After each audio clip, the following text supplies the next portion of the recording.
lapangan terbang Tekoh. Minggu ni aku main rumput minggu ni. Lagi atas rumput. Besar gila lapangan terbang ni. Dia tak pakai mana lapangan terbang ni. Yang selalu guna polis buat terjun payah cuk. Lepas tu ada aktiviti paraglider apa tak. Aktiviti yang terbang apa tak sana. Latihan tentera untuk pengguguran barang. Ada lah kat sini. Dia guna lapangan terbang ni. Dia bukan official guna 24 jam lapangan terbang ni.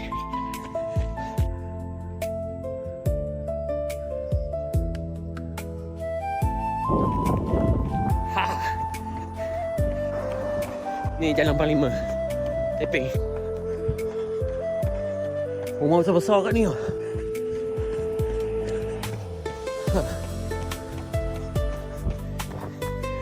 km.